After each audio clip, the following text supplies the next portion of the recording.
Hey guys, so welcome back. So this is going to be a product review of this vinyl fence that I put up at my house. It's pretty much what I've been working on for the last 4 to 5 weeks. But anyway, the product that we're looking at is called the Freedom Fence, and you can buy it at Lowe's. It's actually made by a company called Gatehouse. And so what we're looking at is a 6 foot by 8 foot vinyl fence, and what that means is it's 8 feet long and it's 6 feet high. And the way this fence is constructed, it's meant to be put up by homeowners, DIYers, stuff like that, weekend warriors. And the process is relatively simple. So come take a look at the fence and what it is. I'll show you. So you have a 5-inch post, it's 5 by 5, and then you have a top rail, which is all one piece, and then you have a matching bottom rail as well. They're the same, whether they're top or bottom, they're interchangeable.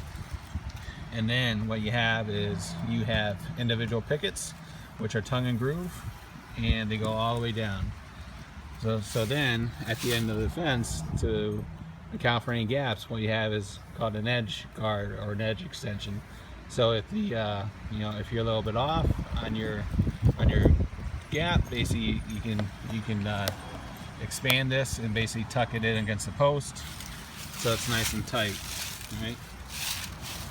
So these posts are a little bit under 9 feet tall, so you have to dig a 12-inch hole. And then you're going to use 3 bags of concrete to set each post. We use the red bags, we mix them up, and essentially it is 3 bags of concrete for each hole. Right?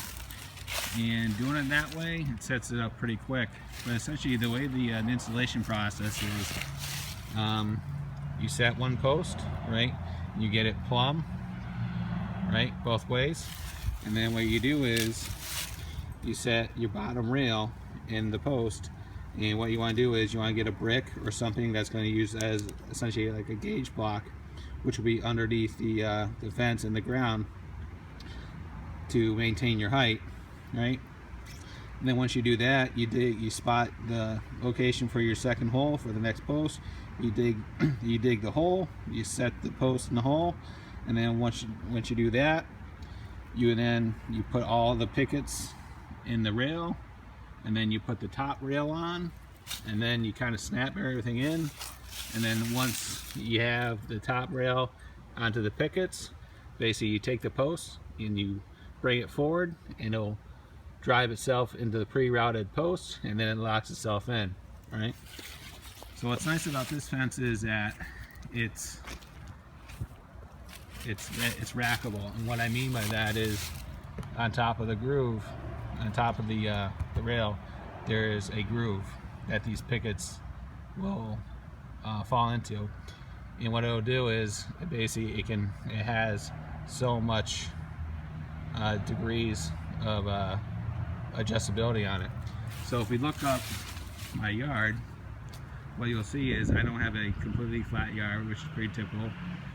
It does downslope towards the back of the yard, and what you can do is you can rack the posts, I'm sorry, not the posts, but the rails, and then you can still keep your posts perfectly plumb.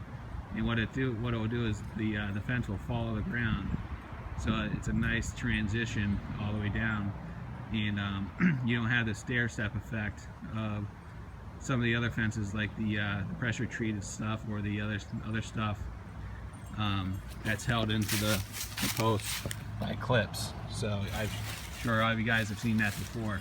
So if we look, what we have is about 220 feet of fencing.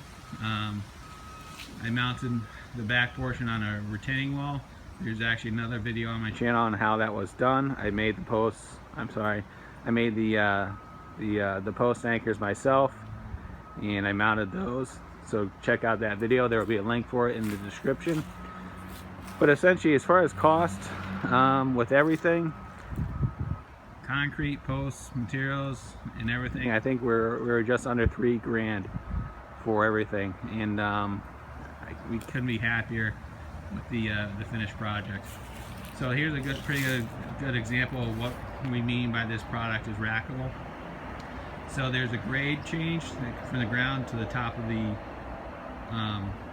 retaining wall by about 3 inches, and with this product, because it's rackable, essentially you can do that elevation adjustment without any major concerns. You can just essentially rack it up and it'll go up the slope, and then your post is still completely perfectly plumb. So again, I hope this helps everybody out. If you guys are looking to put up a fence, you can do this yourself. The quality of the material is very good. I had no issues at all with it.